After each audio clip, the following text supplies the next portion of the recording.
Halo, Sobat Ilmu Hukum. Perkenalkan nama saya Nur Irfan Mulia Putra Ahmad. Di sini saya akan memaparkan terkait dengan teknik pembuatan legal opinion. Pertama-tama kita merujuk kepada definisi legal opinion terlebih dahulu. LO atau legal opinion atau pendapat hukum adalah salah satu peran pekerja hukum dengan memberikan konsultasi hukum yaitu memberikan pendapat hukumnya, baik digunakan untuk menghindari timbulnya sengketa maupun untuk penyelesaian sengketa. Langkah-langkah pembuatan LO adalah sebagai berikut. Pertama adalah identifikasi fakta hukum, kemudian identifikasi legal isu, inventarisasi hukum, analisis, serta kesimpulan, dan rekomendasi. Saya contohkan terkait dengan contoh soal untuk pembuatan LO. Misalkan seperti ini. Si A meminjam uang kepada si B sebesar 2 juta rupiah dengan kesepakatan dikembalikan selama 5 bulan dengan pembayaran Rp440.000 per bulan. Di bulan ketiga, si A tidak lagi membayar pinjaman ke si B karena usahanya bangkrut.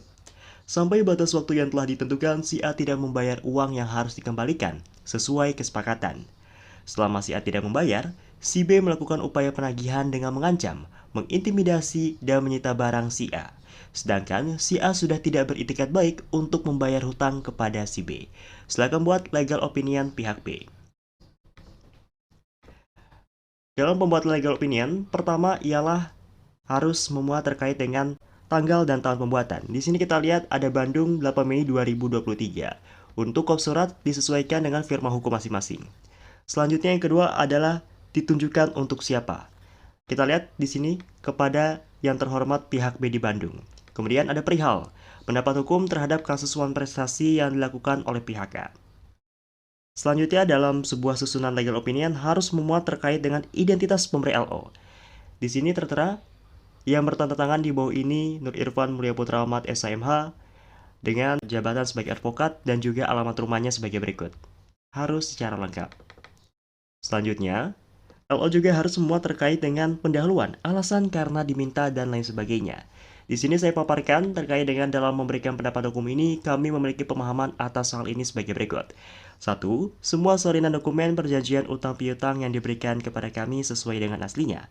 2. Semua tanda tangan yang terdapat dalam dokumen perjanjian utang piutang yang diberikan kepada kami sesuai dengan kebenarannya.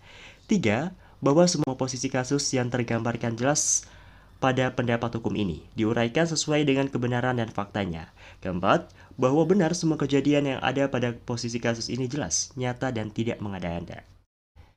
Di dalam LO pula harus memuat terkait dengan identifikasi fakta hukum. Kita lihat ada dalam posisi kasus. Ada 3 poin di sini. 1. Bahwa pada tanggal 8 Juli 2022, saudara pihak A meminjam uang sebesar 2 juta rupiah untuk keperluan usaha dengan kesepakatan berdasarkan surat perjanjian utang piutang akan dikembalikan selama 5 bulan dengan pembayaran Rp440.000 per bulan. Kedua, bahwa saudara pihak B sejak bulan Oktober 2022 tidak lagi menerima pengembalian pinjaman dari saudara pihak A sebagaimana tertuang dalam surat perjanjian utang piutang. Ketiga, bahwa saudara pihak B melakukan upaya penagihan dengan cara mengancam, mengintimidasi, dan menyita barang milik saudara pihak A sebagai bentuk tindakan hukum yang dilindungi oleh undang-undang.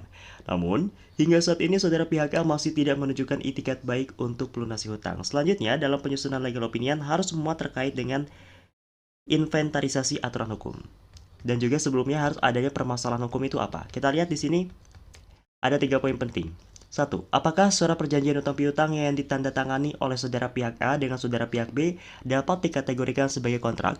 Kedua, apakah surat perjanjian utang piutang yang ditandatangani oleh kedua belah pihak tersebut mengikat? Ketiga, apakah tidak terpenuhinya suatu perikatan oleh salah satu pihak yakni saudara pihak A dapat dikategorikan sebagai wan prestasi atau formal? Kita lihat, setelah itu ada dokumen hukum ya. Perjanjian di bawah tangan tertanggal 8 Juli 2022 yang ditandatangani oleh saudara pihak A selaku pihak pertama dan saudara pihak B selaku pihak kedua. Selanjutnya, saya memaparkan terkait dengan dasar-dasar hukumnya. Kurang lebih ada 9 dasar hukum yang saya cantumkan di sini. Yang paling umum ialah dasar hukum terkait dengan perjanjian yang diatur dalam pasal 1313 KUH Perdata, yang pada intinya berbunyi, suatu persetujuan adalah suatu perbuatan di mana satu orang atau lebih mengikatkan diri terhadap satu orang lain atau lebih. Kemudian juga pasal 1320 KUH Perdata terkait dengan syarat sah suatu perjanjian. Bisa teman-teman lihat di sini, kurang lebih ada 9 dasar hukum yang saya cantumkan terkait dengan perkara dalam hal legal opinion ini. Selanjutnya dalam LO pula harus adanya pengaplikasian peraturan terhadap permasalahan. Jadi setelah di dalam legal analysis tersebut harus adanya pengaplikasian daripada dasar hukum yang telah kita cantumkan di atas. Kita lihat surat perjanjian utang piutang dapat dikategorikan sebagai kontrak. Hal ini karena di dalam kontrak terdapat suatu kewajiban untuk melaksanakan prestasi.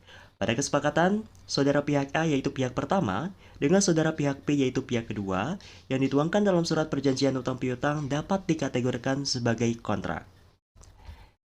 Kedua, surat perjanjian utang piutang mengikat para pihak. Para pihak selaku contracting parties sudah terikat sejak penandatanganan surat perjanjian utang piutang. Karena surat perjanjian utang piutang diproses dengan memenuhi syarat-syarat mengikatnya perjanjian, maka sepanjang syarat-syarat di dalam surat perjanjian utang piutang tersebut tidak dibatalkan, para pihak tetap terikat di dalam kesepakatan yang telah dibuat. Dasar tersebut jelas dinyatakan di dalam pasal 1338 ayat 1 KUH Perdata yang mengatakan bahwa perjanjian itu menjadi undang-undang bagi mereka yang membuatnya dan harus dipatuhi. Poin ketiga dalam analisis hukum di sini ialah tidak dipenuhinya suatu perikatan oleh salah satu pihak dapat dikategorikan one prestasi. Tidak terlaksananya prestasi yang dilakukan oleh saudara pihak A yang memiliki kewajiban untuk mengembalikan pinjaman selama 5 bulan dengan pembayaran Rp440.000 per bulan. Namun, pada prakteknya saudara pihak A tidak lagi melunasi hutangnya sejak bulan ketiga sampai dengan hari ini. Tepatnya sejak 8 Oktober 2022 sampai dengan hari ini, di mana jumlah yang harus dibayarkan adalah Rp1.200.000 ditambah bunga 10%, yakni Rp120.000. Sehingga total kewajiban yang harus dibayarkan oleh saudara pihak A kepada saudara pihak B ialah Rp1.320.000. Maka kesimpulannya dalam sebuah pendapat hukum ialah sebagai berikut. Ada 3 poin penting. Pertama, surat perjanjian hutang piutang dapat dikategorikan sebagai kontrak karena perbuatan hukum tersebut telah menimbulkan hak dan kewajiban sebagai akibat hukumnya. Kedua, penandatanganan tersebut mengikat para pihak karena telah memenuhi syarat sahnya perjanjian yang berakibat hukum dan berlaku mengikat bagi mereka yang membuatnya.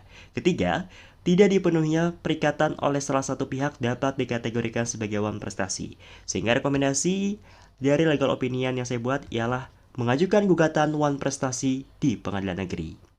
Demikian legal opinion ini dibuat untuk dipergunakan sebagaimana mestinya. Apabila ada pertanyaan lebih lanjut, silakan menghubungi kami. Di dalam LO pula harus ada tanda tangan dan juga materai. Hormat kami, konsultan hukum atau advokat tertanda tangan Nur Irfan Mulia Putra Ahmad, SHMH. Sekian pemaparan legal opinion dari saya. Wassalamualaikum warahmatullahi wabarakatuh.